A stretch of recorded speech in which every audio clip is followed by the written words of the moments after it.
लोक अनेकदा त्यांच्या वैयक्तिक कामांसाठी बँकेकडून कर्ज घेत असतात.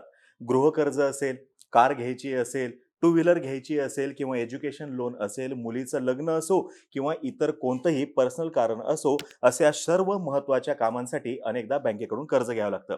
बँक आपल्याला आपलं एकंदरीत अकाउंट पाहून किंवा आपले ट्रान्झॅक्शन पाहून पर्सनल लोन देतं, होम लोन देतं किंवा बिझनेससाठीचं लोन देतं. मग हे वेगवेगळे लोन जे आहेत, ह्या वेगवेगळ्या लोनसाठी वेगवेगळा व्याजदर सुद्धा बँक आकारत असतं. प्रसंगी तारण काहीतरी ठेवून घेतलं जातं किंवा तुमचा सिबिल स्कोअर पाहून तुम्हाला कर्ज दिलं जातं. मग होतं काय, तर कर्जाची मुदत पूर्ण होईपर्यंत EMIच्या रूपाने आपण कर्जाची परतफेड करत असतो. परंतु सगळं आपण ठरवलेलं आहे त्या प्लॅननुसार होत नाही. काही ना काही अडचणी येतात. मग होतं काय, हप्ते थकतात तरी किंवा कर्ज भरू न शकण्यापर्यंत परिस्थिती डाऊन होत जाते. मग अशा परिस्थितीमध्ये त्या कर्जाचं काय होतं, हा एक सर्वसामान्य प्रश्न घेऊनच आज आपण चर्चा करणार आहोत. आजचा आपला चर्चेचा विषय आहे, जर का बँकेकडून लोन घेतलं आणि ते लोन जर का फेडू नाही शकलो तर काय होऊ शकतं. कर्ज माफ होतं की बुडीत होतं हे सुद्धा आपण बघणार आहोत आणि याचा आपल्यावरती नेमका काय परिणाम होऊ शकतो हे सुद्धा आज आपण समजून घेऊ. नमस्कार, मी अरुणराज जाधव बोल व्हिडिओवरती तुम्हा सर्वांचं अगदी मनापासून स्वागत करतो. अजून एक महत्त्वाचा प्रश्न आहे खूप जणांचा, की समजा कर्ज घेणाऱ्या व्यक्तीचा एखाद्या कारणाने मृत्यू झाला तर बँक कर्ज माफ करते का? तर अगदी सुरुवातीलाच याचं उत्तर देऊन टाकतो, की बँक कर्ज माफ करत नाही. कर्जदाराचा मृत्यू झाला तरी सुद्धा बँक जे आहे त्यांनी कर्जाचे दिलेले जे पैसे आहेत, हे पैसे वसूल करतेच करते. आता तुम्ही पेपरमध्ये बघत असाल, की बँक जाहीर लिलाव जो आहे त्याची नोटीस काढतं आणि त्यात कर्जदाराचं नाव असतं एका रकान्यामध्ये, दुसऱ्या रकान्यामध्ये लोन अमाउंट दिलेली असते आणि तिसऱ्या रकान्यामध्ये तारण मालमत्ता त्याच्या ॲड्रेस सहित दिलेलं असतं. यासोबतच कधीतरी तुम्ही राहता तिथं आजूबाजूला तुम्ही बँकेच्या कर्ज वसुली पथकाची गाडी सुद्धा बघितलेली असेल. थोडक्यात लोन हा विषय जो आहे हा फार हार्ड विषय आहे. सर्वप्रथम आपण पर्सनल लोन किंवा ज्याला आपण अनसिक्युअर्ड लोन म्हणतो त्याच्याविषयी बोलूयात. जर का तुम्ही पर्सनल लोन फेडू नाही शकले किंवा जे अनसिक्युअर्ड लोन आहे ते फेडू नाही शकले तर काय होऊ शकेल. आता हे पर्सनल लोन किंवा अनसिक्युअर्ड लोनला असं का म्हटलं जातं, की ते अनसिक्युअर्ड आहे, कारण की हे लोन तुम्हाला ज्यावेळेस दिलं जातं त्यावेळेस तुमच्याकडून कोणत्याही पद्धतीचं तारण किंवा मॉर्गेज जे आहे ते घेतलेलं नसतं आणि मग बँकेजवळ रिकव्हरी करण्यासाठी तुमचं अकाउंट सोडून इतर कोणतेही पर्याय उपलब्ध नसतात. जर तुम्ही पर्सनल लोन घेतलंय आणि तुमचे क्रेडिट कार्डचे हप्ते सुद्धा थकलेले आहेत, तर मग तर काय होतं, बँक त्यांच्याजवळ असलेलं जे सिक्युरिटी आहे त्याच्यामधलं काही त्यांच्याजवळ उपलब्ध नसल्यामुळं काहीही करू शकत नाही, की जेणेकरून ते काहीतरी विकतील आणि तुमच्याकडून त्यांच्या लोनची रिकव्हरी करू शकतील. पण जर का खरंच तुमच्याकडून तुम्ही घेतलेल्या लोनचे हप्ते जर का थकले तर मात्र तुमच्या सिबिल स्कोअरवरती मोठा परिणाम होऊ शकतो, जो परत नॉर्मल होण्यासाठी कमीत कमी 3 ते 4 वर्षाचा कालावधी जाऊ शकतो. आणि ते सुद्धा कधी 3 ते 4 वर्ष जर का तुम्ही इमानदारीत हप्ते भरले तर तो सिबिल स्कोअर अगोदर जसा होता तसा होईल. त्यापेक्षा सुरुवातीलाच भरलेलं काय वाईट आहे हेही समजून घ्या.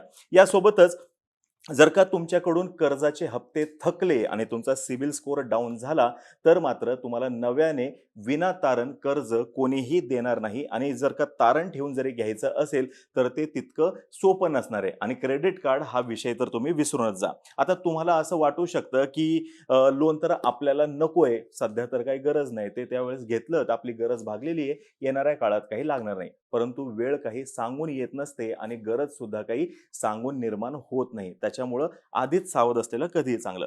सिबिल स्कोअर बनवायला मेहनत लागते हे तर मी तुम्हाला मगाशी सांगितलं, परंतु ते खराब करायला फक्त एक कारण पुरेसं असतं, की तुम्ही हप्ते थकवलेले आहेत. आता हे इतक्यापुरतंच मर्यादित आहे का? जर का तुम्ही लोनचे हप्ते फेडले नाही तर तुमचा सिबिल स्कोअर खराब होईल. इथंच थांबेल का हे? तर तिथंच थांबणार नाही. अजून त्याच्यासोबत इतर इमोशनल गोष्टी सुद्धा जोडलेल्या आहेत. म्हणजे कसं बघा, तुमच्याकडून लोनचा हप्ता जर का थकला किंवा डिफॉल्ट जर का झाला, तर रिकव्हरी एजंट्सचे तुम्हाला लगेच कॉल सुरू होणार आहेत, की तुमचा हप्ता थकलेला आहे. ते तुम्हाला फोन करून परेशान करतील. तुम्ही घरी असलात किंवा नसलात तरी सुद्धा ती माणसं तुमच्या घरी येऊन धडकतील. आता या संदर्भात आर-बी-आयच्या काही गाईडलाईन्स आहेत, की रिकव्हरी करायची असेल तर काय-काय रूल्स तुम्ही फॉलो करायला पाहिजे. परंतु हे सर्व गाईडलाईन्स फॉलो कोण करतं हे तुम्हाला चांगल्या पद्धतीने माहिती आहे. आणि ह्या एजंट्सची भाषा आणि एकंदरीत त्यांचा ॲटिट्यूड जो आहे हा त्रासदायक असतो आणि जर का तुम्ही घरी नसाल तर ते संपूर्ण कुटुंबासाठी प्रचंड त्रासदायक असतं. असतं.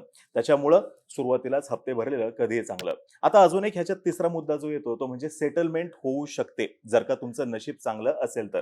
परंतु सेटलमेंट होण्यासाठी पण कसं, जर का तुमचे हप्ते थकलेले आहेत जितके, तितकी अमाउंट तुम्ही लगेच भरणं अपेक्षित आहे त्याच्या दंडासहित किंवा इतरही काही सेटलमेंटसाठीच्या त्यांच्या अटी शर्ती ज्या असतील त्या पाळूनच ही सेटलमेंट होऊ शकते. आता अजून एक मुद्दा होऊ शकतो, जर का सेटलमेंटचा काही त्याने आकडा सांगितला आणि तरी सुद्धा जर का तुमच्याकडे तितके पैसे जर का उपलब्ध झालेच नाही आणि तुमचं नशीबच चांगलं असेल तर मात्र फोन करून करून कदाचित बँकवाले जे आहेत ते दमून जाऊ शकतात आणि एक मोमेंट असा येईल की तुमचं कर्ज जे आहे ते राईट ऑफ होईल. पण जर का तुमचं कर्ज जे आहे हे जर का जास्त असेल तर मात्र विषय अजून वेगळं वळण घेऊ शकतो. आता कर्ज जास्त म्हणजे काय, हे बँकेनुसार वेगवेगळं आहे. आता एखाद्या बँकेला कदाचित ₹10,000 कर्ज जास्त वाटू शकतं आणि एखाद्या बँकेला लाख, 1.5 लाख रुपयाचं कर्ज सुद्धा जास्त वाटणार नाही. मग अशा वेळेस काय होणार, ते एखादा आर्बिट्रेटर नेमतील. तुम्ही जर का सपोज आहात पुण्यामध्ये, तुम्हाला लोन देणारी बँक आहे पुण्यामध्ये आणि मग तुमचा आर्बिट्रेटर असू शकतो दिल्लीमधला किंवा चेन्नईमधला किंवा अगदी पंजाबमधलाही कुठलाही असू शकतो. मग तारखा करायच्या, ट्रॅव्हलिंग करायचं हे सगळं ओघाने आलंच. मग जर का आपण वकील लावला तर त्याच्यासाठी फीस द्यावी लागणार, ट्रॅव्हलिंग वगैरे हे सगळं होणार. म्हणजे होतं काय, आपल्याला कर्जाचा हप्ता फेडायचा होता एवढाच पर्सनल लोनसाठीचा आणि अल्टिमेटली हे सगळं आपल्या मागे दुखणं लागतं एवढ्या मोठ्या साईजचं, असं काहीतरी होऊ शकतं. आता अजून एक कर्जाचा प्रकार आहे तो म्हणजे सिक्युअर्ड लोन. जर का सिक्युअर्ड लोन जे आहे ते जर का तुमच्याकडून डिफॉल्ट झालं तर काय होऊ शकतं. आता सिक्युअर्ड लोन म्हणजे काय, की ज्या कर्जाच्या स्वरूपामध्ये तुम्ही कर्ज घेताना काहीतरी तारण ठेवलेलं आहे, काहीतरी मॉर्टगेज ठेवलेलं आहे. जर का तुम्ही घर घेत असाल किंवा होम लोन जर का घेतलेलं असेल तर होम लोन घेत असताना नवीन जर का असेल तर त्या घराचे कागदपत्र बँकेकडे असतात. जर का तुम्ही कार घेतली, कारसाठीचं लोन असेल तर त्या कारसाठीचे कागदपत्र सुद्धा बँकेकडे असू शकतात आणि जर का तुम्ही सोनं तारण ठेवून कर्ज घेतलेलं असेल तर सोन्याची एकूण रक्कम जी असेल त्याच्यापेक्षा कमी अमाऊंटचं कर्ज तुम्हाला भेटू शकतं. मग ह्या तिन्ही केसमध्ये तुम्ही काही ना काहीतरी तारण ठेवलेलं असतं. मग जर का तुमच्याकडून या सिक्युअर्ड लोनचे हप्ते थकले किंवा जर का डिफॉल्ट झालं तर मग काय करतं, बँक तुम्ही ही तारण ठेवलेली जी ॲसेट आहे ती विकून वसुली करतं. यात तुमचं घरही असू शकतं, कार असू शकते किंवा सोनं सुद्धा असू शकतं. आता इथं होतं काय, तुम्ही सुरुवातीला जे काही डाउन पेमेंट म्हणून अमाउंट भरलेली आहे तीही जाते. काही काळ भरलेले जे तुम्ही हप्ते आहेत तेही पैसे जातात आणि ॲसेट सुद्धा तुमच्या हातातून कायमची जाते आणि सिबिल स्कोअरला जो धक्का लागतो तो सुद्धा या ठिकाणी आहे. बँक रिकव्हरी करताना सर्वप्रथम तुम्हाला नोटीस देतं. ई-एम-आय जर का एक जरी डिफॉल्ट झाला तरी त्यांच्याकडून फोन सुरू होतातच, नोटीस सुद्धा येते. पण जर का सलग 3 हफ्ते तुमच्याकडून व्याज सुद्धा बँकेला मिळालं नाही तर मात्र ते लोन नॉन परफॉर्मिंग ॲसेटमध्ये कन्व्हर्ट होऊन जातं. आता जर का कर्जदाराचा मृत्यू झाला तर काय होऊ शकतं? सुरुवातीला मी जसं म्हणलं बँक वसुली करतेच. गृहकर्जाच्या केसमध्ये संयुक्त गृहकर्ज जर का असेल तर कर्ज फेडण्याची संपूर्ण जबाबदारी जी आहे ही आता दुसऱ्या अर्जदारावरती येऊन पडते आणि जर का दुसरा अर्जदार जो आहे तो सुद्धा जर का हे कर्ज परतफेड करण्यास असमर्थ असेल तर मात्र बँक काय करते, कर्ज वसुली प्रक्रियांचा अवलंब करते. अर्थातच जे काही नियमात बसत असेल त्याच्यानुसार. कर्जाची परतफेड करण्यासाठी बँक त्या कुटुंबातील सदस्यांना काही वेळ देते, नाहीतर मालमत्तेचा लिलाव केला जातो आणि या लिलावातून मिळणाऱ्या रकमेतून बँक त्यांची वसुली करत असतं. आता इथं होतं कसं, जर का मालमत्ता विकून आलेली रक्कम ही कर्जाच्या एकूण रकमेपेक्षा जास्त जर का असेल तर मात्र त्या व्यक्तीला किंवा कायदेशीर वारसाला उरलेली रक्कम जी आहे ती परत केली जाते. म्हणजे जर का वसूल करायचे असतील 1 कोटी रुपये आणि मालमत्ता विकून जर का ₹1.25 कोटी आले लिलावाद्वारे तर 1 कोटी बँक त्यांचे घेईल आणि उरलेले 25 लाख जे आहे ते कुटुंबाला दिले जातील. आणि ह्याच्या विरुद्ध सुद्धा होऊ शकतं. जर का बँकेला वसूल करायचे आहेत 1 कोटी पण मालमत्ता विकून आले अवघे 80 लाख रुपये तर मात्र अजून 20 लाख रुपये जे आहे ते बँक वसुली करून घेतच घेतं. ठीक आहे. आता शेवटाकडे येताना हेच सांगन की त्याने पैसे नाही भरले मग मी का भरू, तो पळून गेला ते चालतं का, मी का नाही करायचं तसं. तर हा असा कोणताही ॲटिट्यूड कृपया ठेवू नका आणि बँकेचे तर पैसे जे आहेत ते बिलकुल बुडवू नका. टाइम टू टाइम हप्ते भरा. जेव्हा जेव्हा तुम्हाला सेटलमेंट करायला संधी मिळेल त्या त्या वेळेस त्या संधीचा कृपया फायदा घ्या. नाहीतर कारण नसताना आपल्या समोरच्या अडचणी ज्या आहेत त्या वाढू शकतात आणि भविष्यामध्ये ज्यावेळेस खरोखर गरज असेल त्यावेळेस कुणाची कितीही जरी इच्छा असली, बँकेला तुमची अडचण जरी कळत असली, तर निव्वळ आणि निव्वळ कागद तुमच्या बाजूला नसल्यामुळं तुम्हाला कर्ज भेटणार नाही. दुसऱ्याने कर्ज फेडावं की नाही फेडावं हा ज्याचा त्याचा प्रश्न आहे. आपण आपलं नुकसान होणार नाही याची दक्षता तेवढी घेतली पाहिजे असं मला वाटतं.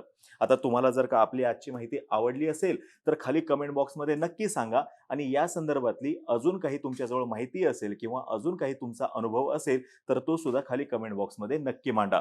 तोपर्यंत बोल भिडू या आपल्या YouTube चॅनलचे सर्व व्हिडिओज लाईक करा. आम्हा सर्वांचे व्हिडिओ जास्तीत जास्त लोकांपर्यंत पोहोचवा आणि चॅनलला सबस्क्राईब करायला तेवढं विसरू नका. धन्यवाद.